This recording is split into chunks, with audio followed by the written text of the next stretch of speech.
তো আপনারা দেখতে পাচ্ছেন মাই গোল্ডের 15 মিনিট চার্ট। আমরা অলরেডি এই রানিং যে এন্ট্রিটা আপনারা দেখতে পাচ্ছেন এখানে, এটা অনেকটা মিস করে ফেলেছি। আমরা আমাদের হিসাব ছিল এখান থেকে বাই দিব, কিন্তু মার্কেট আমরা এখান থেকে বাই দিয়েছি। যদিও মার্কেট এখান থেকে বাই দেওয়া ঠিক না, কারেকশানে আসবে দেন বাই। সো আমার টার্গেটটা একটু অন্যরকম। আমি হায়ার টাইম ফ্রেম অ্যানালাইসিস করেই এখান থেকে বাই দিয়েছি, আর সেজন্য আমি এসএলটা অনেক লম্বা দিয়েছি। So market higher time frame অনুসারে, মার্কেট আমার হিসাব অনুসারে, সো আপনাদেরকে আমি যেটা বলবো, এই মুহূর্তে লোয়ার টাইম ফ্রেম অনুসারে একটু এসএল হিট হইতে পারে। যদি আপনি এখান থেকে বাই করেন অ্যান্ড দেন এখানে নিচে কোথাও এসএল দেন, তাহলে আপনার এসএল হিট হইতে পারে।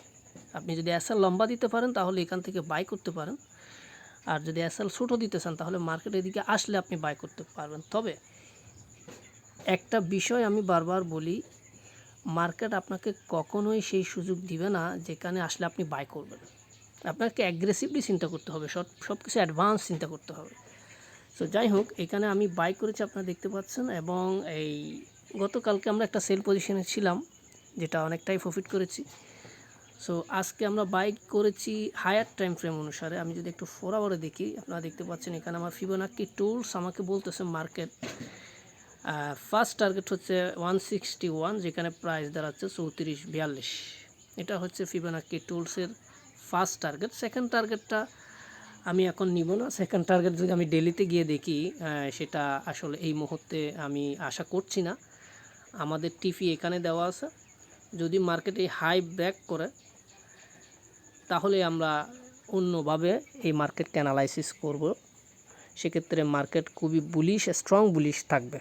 এখনও বুলিশ আছে, বাট এখন যেটা হইতে পারে সেটা হচ্ছে এইখান থেকে লিকুইডিটি নিয়ে মার্কেট নিচে আসতে পারে, কিংবা এখান থেকে এই হাইকে টেস্ট করে নিচে আসতে পারে, কিন্তু 261 এই মুহূর্তে আমরা আশা করছি না।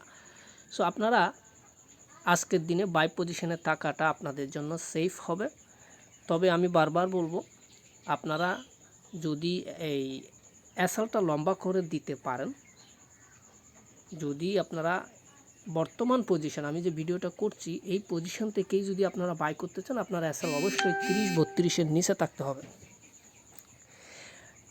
এবং আপনি যদি এসএলটা ছোটো দিতে চান তাহলে মার্কেট কারেকশানে আসার পর সাপোর্ট লেভেল থেকে বাই দিবেন এবং সাপোর্টের নিচে আপনারা সেল দিবেন। ভিডিও আমি আর লম্বা করব না, কারণ এখানে এমন কিছুই নেই যেটার জন্য অযথা কথা বলে ভিডিওটা আমি লম্বা করব। যদি আপনারা আমার ভিডিও আপলোডের পর সঠিক জায়গা এন্ট্রি নিতে ব্যর্থ হয়ে যান, দেখা যাচ্ছে মার্কেট অনেক উপরে চলে গেছে, তাহলে তো মিস হয়ে যাবে। আর যদি মার্কেট নিচে আসে তাহলে তো সুযোগ পাচ্ছেনই। যেহেতু আমি বাই দিয়েছি 33-69, এইবার আপনি যত নিচে পান বাই দিতে পারবেন। 33-32 আমার এসএল। সো এই 33-32-এর উপরে আপনি এবার মার্কেটের বাইং জোন থেকে বাই করবেন। আমি বাইং জোন এই মুহূর্তে বলতে পারি, কিন্তু বলবো না। আমি কেন বলবো না? কারণ মার্কেটের কিন্তু যে কোনো জায়গা থেকেই একটা প্যাটার্ন তৈরি করতে পারে। সেটা সেলিং প্যাটার্ন হয়ে যেতে পারে, সেটা বাইং প্যাটার্ন হতে পারে। মার্কেটের মধ্যে বড় বায়ার যখন আসে, সেখানে নতুন করে একটা জোন তৈরি হয়ে যায়। ফর এক্সাম্পল, মার্কেট এখান থেকে বাই হয়েছে, তাই না? গতকালকে আমি চিন্তা করছি এখান থেকে আমি বাই দিব, আমি লিমিট অর্ডার দিয়ে রাখছি এখানে, কিন্তু মার্কেট এখান থেকেই বাই হয়ে গেছে। সো আপনার এরকম কোনো কিছু বলার সুযোগ নাই যে মার্কেটে সাপোর্টে আসলে আপনি বাই করবেন।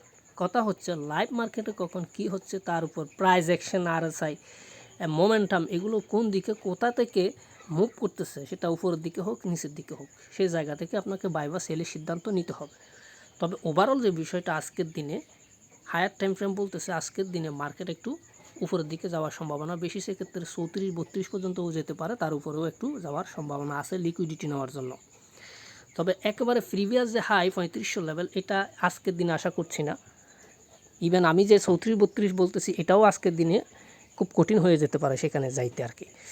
সো মোটামুটি এখান থেকে এখন বর্তমানে যে মোমেন্টাম আমি দেখতে পাচ্ছি, কমপক্ষে 200-250 পিপস তো যেতেই পারে। সো এতটুকুই। এখন মার্কেটে যদি আপনারা বাই পজিশনে থাকতে চান, নিচের দিকে আসার পর মার্কেটে যদি বুলিশ মোমেন্টাম আপনারা স্ট্রং দেখতে পান, তাহলে সাপোর্ট থেকে বাই করবেন। এবং যদি দেখা যাচ্ছে সেলিং প্রেশার চলে আসছে, তাহলে সেখান থেকে আপনারা দেখা যাচ্ছে আপনাদের সেলিং অপরচুনিটি খুঁজে রেসিস্ট্যান্ট থেকে আপনাদের সেল করা উচিত বলে আমি মনে করি। তবে সেটা নির্ভর করছে মোমেন্টাম, আপনাদের মোমেন্টাম সম্পর্কে একটা এক্সপেরিয়েন্স থাকতে হবে, মার্কেটের মোমেন্টাম বুঝতে হবে। রেসিস্ট্যান্ট হইলেই সেখান থেকে সেল হবে এমন কোনো কথা না, সাপোর্ট হইলেই সেখান থেকে বাই নেবেন বা বাই হবে তেমন কোনো কথা না। আপনি দেখবেন একটা আনএক্সপেক্টেড এরিয়া যেখানে কোনো সাপোর্ট রেজিস্ট্যান্ট আপনি দেখতেই পাচ্ছেন না, খালি জায়গা, কিন্তু ওইখান থেকে একটা মোমেন্টাম চলে আসছে, এবং এই মোমেন্টামটা রিয়েল না ফেক এইগুলো বোঝার মতো আপনাকে নলেজ থাকতে হবে, তাহলে আপনি বুঝতে পারবেন যে এখন সেলিং হবে কিংবা বাইং হবে, এটা বুঝতে হবে। সো আমি বর্তমানে মোমেন্টাম হিসাব করেই মোটামুটি বাই নিয়েছি। সো বাকি যদি আপনারা আমাকে ফলো করতে চান, টেলিগ্রামে আমার সাথে কন্ট্যাক্ট করতে পারেন। সকলে ভালো থাকবেন। আসসালামু আলাইকুম ওয়া রাহমাতুল্লাহি ওয়া বারাকাতুহু।